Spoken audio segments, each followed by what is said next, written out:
Bien, continuamos con la segunda ponencia a cargo de que se titula Design Thinking, Tecnología y Experiencias para Personas. Por favor, tanto Claudio como María José. ¿Dónde lo ponemos? Pues ponemos, si queréis, no sé cómo lo vais a hacer, si vais a trabajar los dos con el portátil o... Yo lo voy pasando. O si no, ya lo tienes en el escritorio. ¿Sí?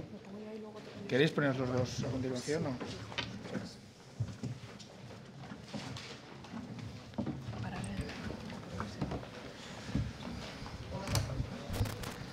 Bueno, luego en el café, los ponentes que actúan después, por favor, echarle un vistazo si traéis algún elemento multimedia, etcétera, que no os pase como a Marcial, que ha venido a hablar de video streaming y no hemos podido ejecutar ninguno de sus vídeos.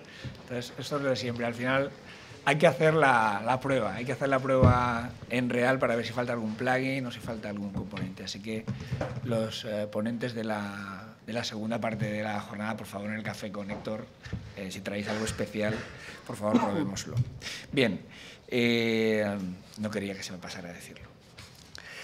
Bien, dicho esto, en este contenido nos acompañan Claudio Lobos y María José Tellez, ambos miembros de la empresa Sopra. Claudio es responsable de la práctica Digital Experience en Sopra y cuenta con experiencia en diferentes empresas en este sector, en particular, por ejemplo, en Capgemini, donde trabajó como jefe de User Experience, y con anterioridad trabajó en diferentes agencias como creativo, sobre todo en agencias de publicidad. En los últimos años ha participado en múltiples proyectos innovadores para empresas muy destacadas. Y María José es consultora de experiencia de usuario de Sopra. María José ha desarrollado labores de arquitectura y edición de contenidos, investigación con usuario, prototipado, diseño de interacción y coaching en sectores diversos como administración pública, medios de comunicación y sector bancario. Actualmente contribuye a la evolución y estrategia de UX en Sopra Group, User Experience, creo que es UX, ¿no? Muy bien, pues adelante. Os dejo el timón. Pues muchas gracias. ¿Se escucha? Bien. Bueno, vamos a hablar de Design Thinking. Entonces, para hacer una breve introducción, me gustaría comentar que a lo largo de los últimos años, y vosotros como informáticos habéis sido testigos de cómo distintas tecnologías han ido evolucionando a lo largo del tiempo y convergiendo en tecnologías que permiten conectividad en cualquier lugar. Y esto va mucho más allá de aplicaciones móviles como tal, sino que el permitirnos crear una serie de nuevos servicios donde no hay nada inventado. Servicios relacionados con la inteligencia de las cosas, de los lugares, y son cosas que actualmente las empresas están muy interesadas en investigar. Entonces nosotros queremos compartir con vosotros la metodología de Design Thinking, que es una metodología que ayuda en los procesos de definición. Ayuda en los procesos de definición para poder idear hacia dónde poder aprovechar una tecnología y que eso mejore ya la relación con una empresa o una institución. Bueno, buenos días en primer lugar. Voy a hacer una pequeña introducción de un poco el contexto teórico de Design Thinking. Y para ello me gustaría saber, por favor, en la sala, ¿cuántos de vosotros habéis oído hablar ya de Design Thinking o lleváis a cabo esta práctica en vuestras empresas o en vuestras universidades? ¿Podéis levantar la mano, por favor? Vale, muchas gracias. Entonces, bueno, ya que veo que la mayoría no conoce Design Thinking, es una oportunidad excelente para transmitiros en qué consiste esta metodología de la que nosotros somos firmes creyentes y además llevamos a cabo y practicamos. Vamos a empezar con una definición al uso. Por ejemplo, ¿qué es Design Thinking? Un enfoque de resolución de problemas desde la perspectiva de la creatividad y la utilización de métodos de trabajo no convencionales. ¿Qué es todo esto de perspectiva de creatividad, métodos de trabajo no convencionales? Digamos que el Design Thinking, o en una traducción que se puede hacer como pensamiento de diseño es abordar un proyecto como piensan los diseñadores. ¿Y cómo piensan los diseñadores? Pues no llegan desde el punto A al punto B, empiezan en un punto intermedio donde todo está difuso y poco a poco van explorando y a partir de ahí van destejiendo la madeja, vuelven un poquito hacia atrás, vuelven otro poco hacia adelante. Si usáramos un poco también la definición del Instituto de Diseño de la Universidad de Stanford, nos dirían que el design thinking no es estética, no es un producto, no es diseñar un servicio, es un proceso de pensamiento. ¿Con este? Vale. ¿Cuáles son las reglas del design thinking? ¿En qué se basa? No parte de variables sociodemográficas. No estamos haciendo un estudio de personas basado en estadística. Lo primero que tenemos que tener en cuenta es que partimos del diseño centrado en el usuario, que eso seguro que os suena, porque en informática siempre se ha tenido en cuenta, aunque ahora se excede del ámbito de la interfaz y salimos a investigar a la calle, salimos a explorar, a conocer toda la cultura, el contexto donde se desenvuelven las personas. Para ello es necesario tener curiosidad, tener empatía, saber escuchar. Es importante involucrar a todas las personas que participan en el proyecto. Todo el mundo tiene talento, todo el mundo tiene ideas, todo el mundo tiene algo que aportar. Por eso se dice que es colaborativo. También tiene que ser positivo. ¿Partimos de un problema? No. Partimos de un desafío, partimos de un reto que todos tenemos que solucionar. Por eso es muy importante confiar en el proceso. Para ello se van haciendo prototipos de una manera rápida, ágil, que ayudan a deshacer, a avanzar. Y sobre todo se trata de hacer un learning by doing o un aprendizaje experimental. Para entender cómo todo este pensamiento de diseño llega al mundo de los negocios, nos tenemos que remontar a mediados del siglo XX, a la década de los 60, 70, cuando autores como Horst Rittel o Herbert Simon o Victor Papanek ya proponían, fuera del mundo académico y dentro del ámbito industrial, que un problema complejo no tiene una solución única. Un problema no puede estancarse porque no se encuentra la solución definitiva. Una solución puede ser válida. Herbert Simon nos decía que para empezar a acercarnos a esa solución tenemos que prototipar, ya en 1969. Y Victor Papanek nos hacía un poco responsables de qué es lo que diseñamos, de qué impacto social tiene, cómo se transforma la vida de las personas, aprovechando el lema de las jornadas de esta semana. Y sobre todo, la empatía que hay que tener hacia los usuarios. Este es el mundo académico y el diseño industrial y tenemos que venir al 2001, más o menos, para ver cómo trabajaba una empresa, una agencia de innovación muy conocida en Estados Unidos que se llama IDEO, a la que siempre le encargaban pues, proyectos innovadores. Por ejemplo, uno de los ratones de Macintosh o de Apple, teclados súper sofisticados, los diseños más llamativos. Y de repente empezaron a recibir unos encargos muy extraños. Les encargaban diseñar la experiencia en un hospital o les encargaban ver cómo se podía reducir la agresión en las calles. Entonces empezaron a pensar cómo se podían aplicar estas técnicas y metodologías de diseño a resolver otras cuestiones que excedían nuestro mundo clásico de interfaz. Esta agencia, IDEO, se ha hecho muy famosa porque publicó un artículo en la revista Business Week y a partir de ahí todo el mundo empezó a hablar de design thinking. Después escribieron una serie de libros que son los más impactantes en este terreno y hablaban de cómo puede el diseño cambiar todos los sectores de la sociedad, no solamente un producto o un servicio. ¿Cuáles son las fases y herramientas de design thinking? En realidad, hablar de fase a lo mejor induce a la confusión, porque no se trata de un proceso lineal, es un proceso iterativo, se puede empezar por un sitio, luego se puede volver por otro, pero más o menos estas serían, en una estructura lógica de cualquier proyecto que podamos afrontar, cuáles son las etapas de design thinking o del proceso de pensamiento de diseño. Primero, nos basamos en investigar y descubrir, en hacer de exploradores, de ver cuál es el contexto. Luego pasamos a la etapa de idear y de hacer un trabajo colaborativo. Y después a elaborar prototipos y a desarrollar. e incluso en la fase de lanzamiento. Vamos a ver en detalle cada una de ellas.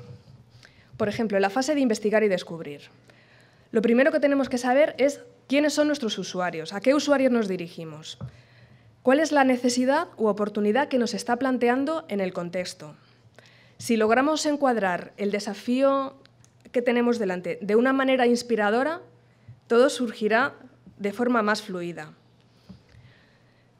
Tenemos que ponernos la gorra de periodistas, de investigadores, incluso a veces se dice pues, tipo Dr. House, planteando una hipótesis y encontrando validaciones sobre ellas, y focalizarnos en la dimensión humana, en el factor humano, donde de nuevo llegamos a la empatía, que es fundamental. Y en este punto de investigar y descubrir es fundamental averiguar qué dice la gente, qué piensa, cómo actúa, cómo se siente, qué es importante para ellos, qué cambiarían. En Sopra, en esta fase, utilizamos una serie de herramientas que, bueno, pues aquí ponemos un poco ejemplos de nuestro toolkit. Por ejemplo, hacemos un arquetipo de cuál sería el usuario tipo. Es lo que llamamos personas y escenarios. Entonces, vemos qué actitud tiene hacia el producto que estamos analizando, cuáles son sus motivaciones, cómo se relaciona con él, pues cómo se llama, dónde vive. Hacemos una representación de lo que sería un usuario tipo y eso sirve para encuadrar el proyecto. Después, otra herramienta para evolucionar cómo se relaciona esta persona en su escenario con nuestra marca o con nuestro producto o el servicio que queremos crear es hacer un Customer Journey, que se podría llamar viaje del usuario, para ver todos los puntos de toque que tiene con nuestra marca, para ver qué es lo que pasa antes de que el usuario llegue hasta ella, durante, después. Esto lo podemos complementar con otro tipo de herramientas como un blueprint, en el que se ve también qué relaciones establece ese usuario, esa persona, con cada uno de los canales de nuestra marca, de nuestra empresa.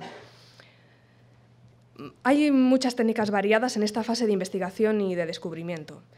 Podemos hacernos pasar por el usuario, hacer técnicas de role-playing o de psicodrama, perseguirle como si fuéramos su sombra para observar todo lo que hace, tomar notas, hacer un análisis DAFO, hacer fotografías, por ejemplo, si estuviéramos diseñando la experiencia de un parque temático, pues de todos los usuarios que pasan y poner luego un collage en un tablón. Las técnicas son muy variadas, pero una vez que tenemos recolectada toda esta información, tenemos que pasar a la fase de ideación. En ese punto es donde damos sentido a lo que hemos aprendido, a todo lo que hemos investigado. En ese punto encontramos el significado y gracias a esta investigación previa somos capaces de estimular nuestra creatividad y de generar soluciones que de otra manera no se nos hubieran ocurrido. Aquí pues, usamos la técnica clásica del brainstorming, otra que se llama Scamper, o hacemos diseño paralelo, que es tipo brainstorming, pero reunir dos grupos para que se enfrenten entre ellos y encontrar patrones diferentes a la hora de pensar y de encontrar esas respuestas. Y luego hacemos preguntas alternativas del tipo ¿qué pasaría si? Para provocar, para salirnos siempre de la matriz, para ver otros ángulos que no se hubieran contemplado. Luego pasamos a la fase de prototipado, que a lo mejor también es familiar para vosotros, donde hacemos tangibles esas ideas, donde las validamos. Hacemos prototipos de todo tipo. Prototipos en papel, prototipos en herramientas clásicas como Hot Glue o Axure, prototipos volumétricos. Cogemos una caja de cartón y simulamos un móvil y ahí hacemos también nuestros test de usuario. Siempre afinamos, volvemos a testar, volvemos a testear, volvemos atrás. Si algo se nos ha olvidado, lo podemos incluir en el camino. Esto de una forma muy ágil. Luego usamos herramientas clásicas, protocolos como el Think Aloud o para hacer revisiones con usuarios o eye tracking. ¿Cómo podemos conducir las sesiones con usuarios para aprovechar el tiempo, para sacar el máximo partido de las personas? Pues hemos encontrado muchos elementos en común con las sesiones de equipo, de coaching, y entonces hemos introducido pues, las 8 competencias de la Federación Internacional de Coaching en nuestras sesiones y que fundamentalmente se basan en lograr confianza e intimidad en los participantes. Encontrar un espacio donde todo el mundo se sienta cómodo y se pueda expresar es fundamental. A la vez, entender que todo el mundo tiene potencial interior para aportar sus ideas y para participar. Entonces hay que dar cabida al punto de vista de todos. Se fomenta la escucha activa, se hacen preguntas potentes para no dispersarnos, Se induce a salir de esa zona de confort, esa zona, el miedo que tenemos todos a arriesgarnos. Se usa el lenguaje de manera generativa, de manera transformacional. Intentamos olvidar el pero. El pero o el por qué. Siempre usamos el ¿y qué pasaría si? O cuáles son las razones. El lenguaje es muy importante y al final el lenguaje, hay muchas teorías al respecto, pero puede incluso organizar el pensamiento y las acciones. Y, como no, después de cada sesión siempre hacemos una gestión de los progresos para motivarnos y para ver que vamos por el buen camino del proyecto. El Design Thinking, desde sus orígenes, fue un boom y tuvo como una época de caer en picado porque se empezó a tratar de una manera muy superficial. Enseguida se relacionó con conseguir una innovación radical y entonces hubo muchas críticas en contra. Pero ahora se ha demostrado que sí que aporta valor, que si se hace bien y si se integran los proyectos de una forma adecuada, ha llegado a una etapa de madurez en la que tiene sentido y enriquece esa manera de ver las cosas y de encontrar soluciones alternativas. Y al final, incluir a las personas en el centro de la investigación, tenerlas en cuenta en los proyectos, unir tecnología, unir la marca, es lo que produce el valor diferencial. Ahora mismo he puesto ahí una especie de conglomerado de imágenes de todas las instituciones que ofrecen cursos de Design Thinking gratuitos. En muchas universidades, como la de Stanford, Estados Unidos, o la asociación, esta agencia de innovación, IDEO, también ofrece cursos gratuitos. Todo el mundo quiere aprovechar esta metodología para implantarla en sus empresas, quiere aprender, quiere practicar. Hay encuentros muy interesantes como el Global Service Jam o el Stream Service Design Drinks, donde a lo largo de todo el planeta, en una hora en concreto, grupos de personas se reúnen para resolver el mismo reto. Últimamente, por ejemplo, se reunieron y en 48 horas tenían que dar soluciones a cómo se podían mejorar las áreas infantiles de juego en todo el mundo. Entonces, cada uno generaba sus ideas, sus prototipos y luego lo compartía por Internet. Y salen resultados completamente inesperados y muy creativos. Desde el punto de vista institucional, se le está dando mucho respaldo al proceso de pensamiento de diseño y hay una iniciativa desde la Comisión Europea para apoyar a todos los Estados miembros a que implanten desde ámbitos institucionales, en ámbito industrial, pymes, en educación, esta metodología para que la gente sea capaz de llevar a cabo sus ideas, para que se pueda emprender, para ver otra manera de resolver y de afrontar los proyectos, lo que se llama el pensamiento abductivo, más que inductivo. Es mezclar las dos áreas del cerebro, no solo ser racionales y analíticos, sino dar paso a la intuición y a la inspiración. ¿En qué se ha convertido el Design Thinking actualmente? Pues llegamos a una evolución natural de lo que se llama el Service Design. El Service Design, o diseño de servicios, consiste en crear o mejorar servicios para hacerlos más sencillos de usar, útiles, deseables a las personas y más eficientes y efectivos para las empresas o instituciones que los ofrecen. Es como si las empresas hubieran llegado ya como a su punto álgido con el producto que ofrecen. Ya no pueden competir, todas tienen un diseño espectacular. Entonces, ¿cuál es su valor diferencial? Ofrecer un servicio que se acerque a las personas, que responda a las necesidades de la gente. Desde Sopra intentamos enfrentarnos a estos proyectos de una manera consciente, mezclar el impacto que puede haber para el entorno, la tecnología, las interacciones entre esas personas, las relaciones que se producen. Entonces, mantenemos la misma metodología, investigamos, descubrimos, ideamos, co-creamos, prototipamos y desarrollamos en las sesiones de Design Thinking y al final no solo se aplica a un producto o a una aplicación, a una página web, también podemos llevar a cabo estrategias, procesos, conceptos. ¿Para qué sirve el diseño de servicios? Nos permite encontrar nuevas oportunidades en el mercado. Para vincular la experiencia de cliente a la marca y distinguirla de otras. Proporciona servicios de valor y al final aportamos un poco nuestro grano de arena para mejorar el mundo en el que estamos. ¿En qué sectores se está aplicando? En la educación, en el ámbito público, en la salud, en medio ambiente, turismo, banca y seguros. Antes de acabar y de dar paso a Claudio para que os cuente en detalle cómo hacemos las sesiones en Sopra, me gustaría contaros un caso típico de la cultura de Design Thinking, que es lo que le pasó a Dirk Dietz, que es un diseñador industrial, un diseñador de producto de General Electric, de la división de salud, de Healthcare. Entonces él se sentía muy orgulloso por haber diseñado estas máquinas donde se hacen resonancias magnéticas y escáneres. Había recibido premios, todo le iba genial, hasta que alguien le hizo un comentario y le dijo, pues mira, Doug, tus máquinas son excelentes, pero los niños se mueren de miedo cuando se tienen que hacer una prueba. Tienen que ser sedados, les tienen que poner anestesia, los padres sufren, se mueven dentro de la máquina, no se puede hacer, hay algo que se tendría que cambiar. Y él se puso a dar vueltas, ¿cómo podría solucionar esto? Habló con expertos de los hospitales, se acercó a un museo especialista en niños para ver pues, cómo era la pedagogía infantil, buscó diseñadores y todos juntos diseñaron algo que llamaron áreas temáticas para hospitales. Aquí a la derecha vemos un ejemplo de un área temática basada en el mundo de los piratas. Entonces, un enfermero se disfraza de pirata, hasta los niños también van disfrazados. Cuando entras a la sala, hay una máquina que es como un vaporizador que permite que huelas a coco, como si estuvieras en una isla desierta. Los niños están muy contentos, ya no los tienen que sedar. Se han ahorrado al anestesista en el hospital. De hecho, ha tenido tanto éxito que ya no solo tienen esta área temática, sino que ahora tienen otras basadas en el mundo de la náutica, de los cuentos, todo lo que les gusta a los niños, animales. Y se ha convertido en una división especial de General Electric, lo que al principio parecía solo pues, ayudar a los niños y resolver este problema, y está reportando muchos beneficios a la empresa. Doy paso ya a Claudio. Bueno, yo voy a contar un poco cómo trabajamos en proyectos de Design Thinking.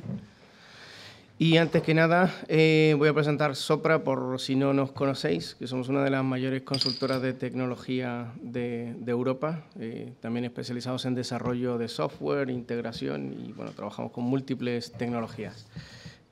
Somos 16.000 personas en el mundo, 2.000 en España y en torno a 200 en el centro de Valencia.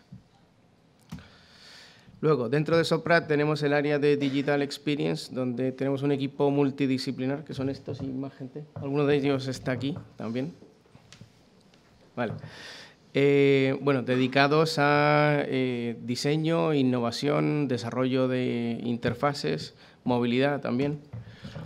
Entonces, resumimos este tipo de sesiones de Design Thinking en 3 sesiones de co-creación de unas 3 horas cada una, donde intentamos juntar por parte de nuestros clientes a gente de tecnología, o sea, responsables de desarrollo, por otro lado, a gente de negocio, o sea, la gente que dentro de una empresa es la que empuja y por lo general financia una solución. Y nos juntamos en 3 sesiones que duran alrededor de un mes, bueno, duran 3 horas, pero entre una y otra, más o menos entre una semana y 10 días. Entonces, nosotros vemos el proceso creativo de esta forma, que al principio nadie tiene muy claro hacia dónde ir, y de a poco en el transcurso de estas sesiones vamos identificando una solución única donde todos están de acuerdo, y esto se va haciendo a base de un trabajo conjunto y a base de consensos. Entonces, si os fijáis, las 3 sesiones se distribuyen así y vamos cada vez afinando cada vez más el resultado final. Entonces, en una primera sesión le llamamos ideación, donde hacemos exploración, investigación, priorizamos objetivos, trabajamos sobre la arquitectura de contenidos.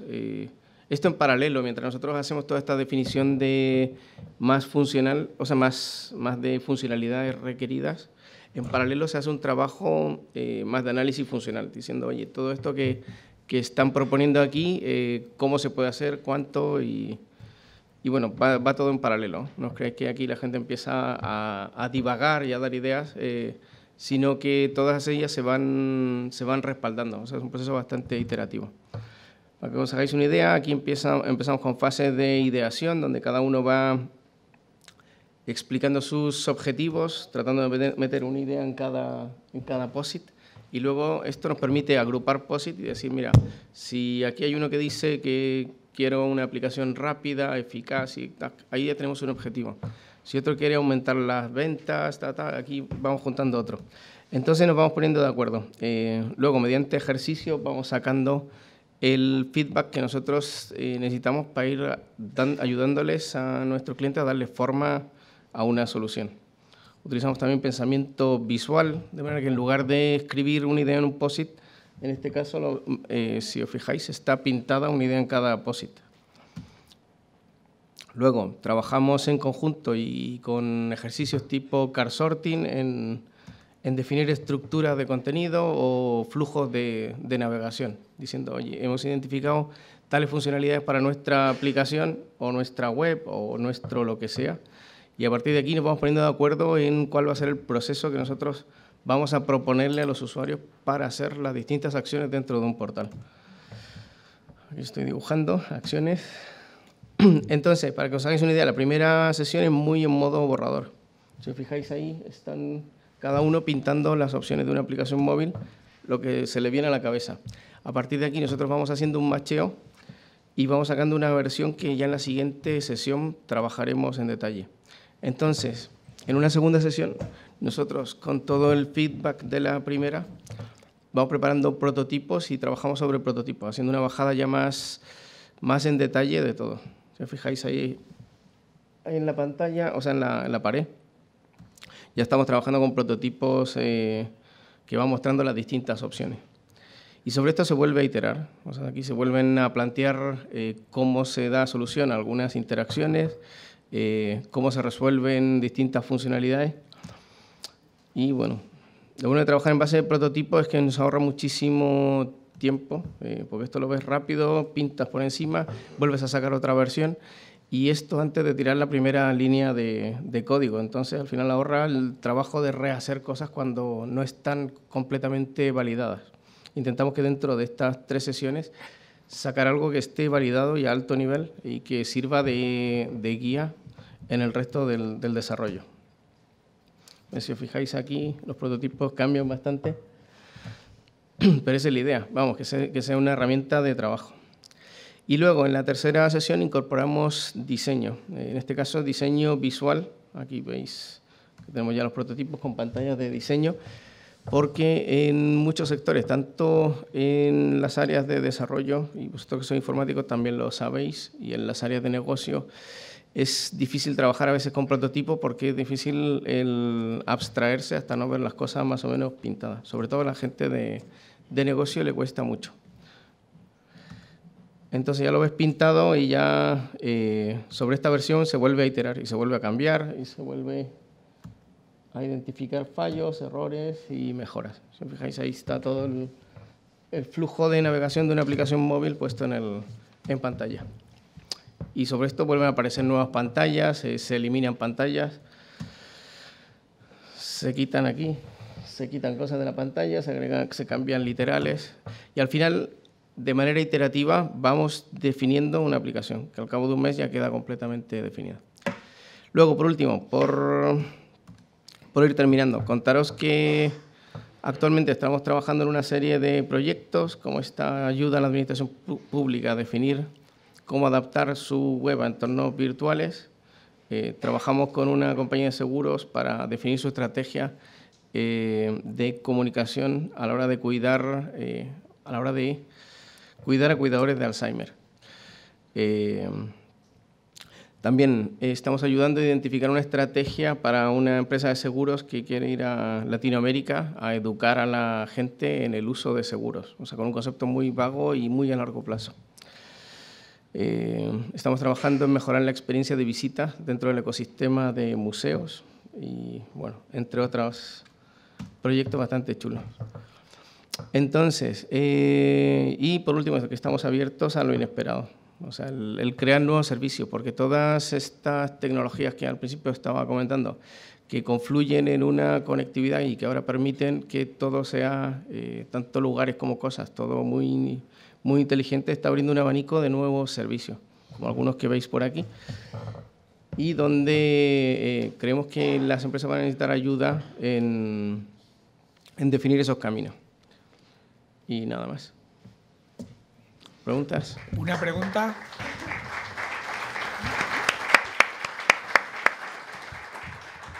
Por aplausos y agradecimiento, que no quede. Tiempo para una pregunta, si queréis hacerte el café. Domingo.